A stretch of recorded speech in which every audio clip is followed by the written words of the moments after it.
you're facing up, you're facing downstage. You're going to those positions. Now you all stay facing downstage. So in other words, we're going to try with eliminating the turnaround. So we're going to start this Democrat with everyone facing downstage. So all it has to do is turn downstage. So just take it from the same place. Any project worth its salt at some point starts leading you. It'll grab you and won't let you alone, even though you think this isn't right yet. It still keeps pulling you back. And we kept returning to it. We couldn't let go. And I think that that's the spirit of Will Rogers and what a great man he is. And I didn't know that much about Will Rogers when we started on it. His name was spoken in very reverent tones in my house growing up, in my home, my parents.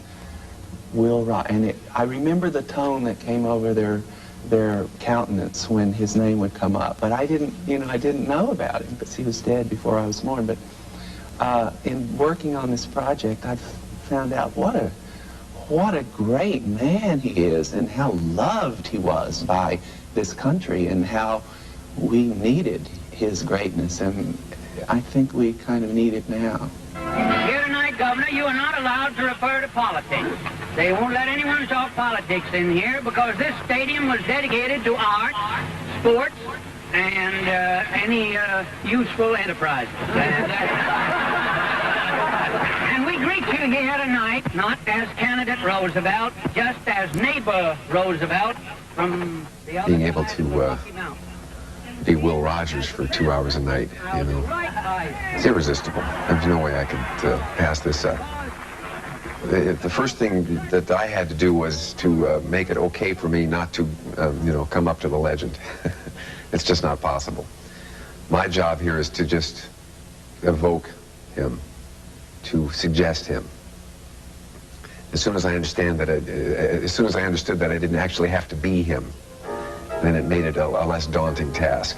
You Democrats and Republicans, I'm asking for your vote. Well, I've got this defunct party with some new ideas to float. Don't ask me what my platform... I didn't know if he would be right at all. I knew he was musical, which, you know, is very helpful, but I didn't know he was this musical. And so he came in, and just...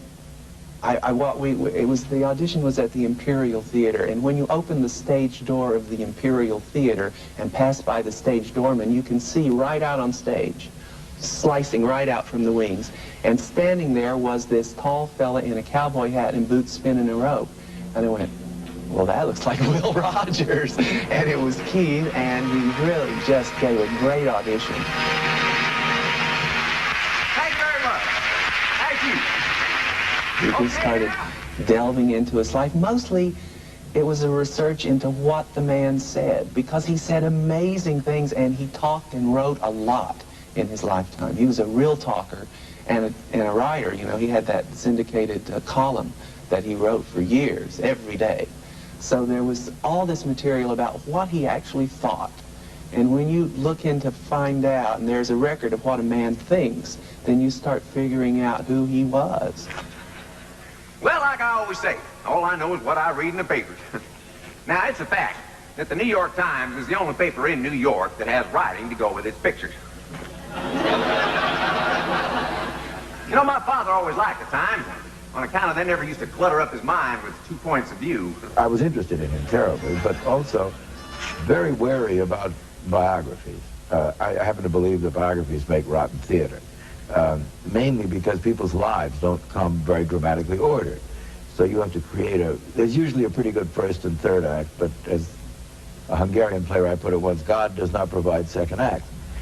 You have to write your own. So, and when you do that, you either have to corrupt reality by making it more interesting than it was, or changing the facts, and that is not doing history much of a service. Or you have to stick to the facts, which doesn't do drama much of a service. And then an idea occurred to me through what I was reading, and that was that Will had been the star of the Ziegfeld Follies. And if this could be not head-on the story of Will Rogers, but Ziegfeld's concept of Will Rogers, that you could start to alter facts as long as the audience knew what facts you were altering. As long as they knew the truth, you could then start to do Ziegfeld's version of the truth, which would be entertaining. Okay, so in order to cue it, where do you need to go from? Just rare is you are fashioned for love, you are nature's perfect living work of art. Okay. Passion for love. Guys, can I see you in the doorway, please? Nature's perfect living work of art. Diamond or Mrs. Rogers. They seem so dim when compared to your eyes.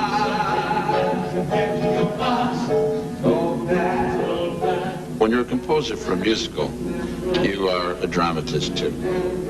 And by means of being a dramatist, you've got to decide what the underbelly is, what the emotional underbelly is. For example, let me see. I've got the 3 different styles, let me say. Show business, you know. Each early morning when I get up, read Miss Calhoun with my coffee cup, never start the day without Will. His wit and wisdom let me see all the foibles of the century. There's no way to start my day without Will. By means of coastal network, his words go something everywhere.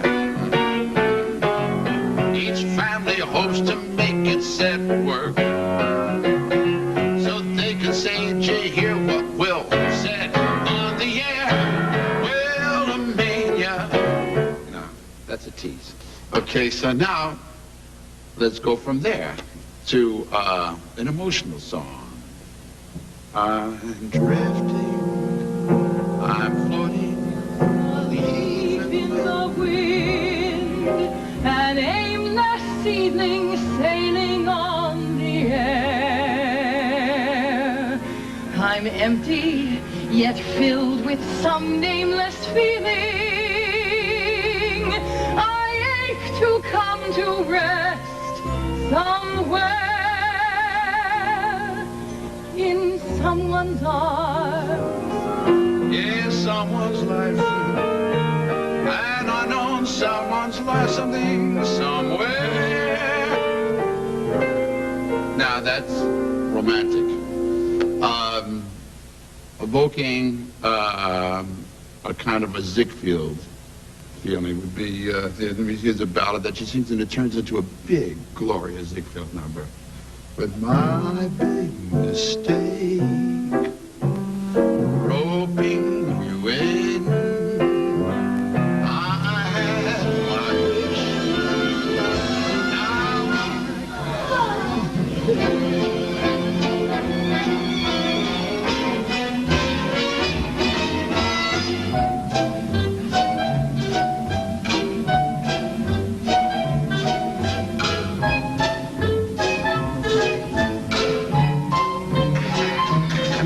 terribly concerned with the period aspect of this show as I was with Grand Hotel, which is absolutely detailed in its period correctness.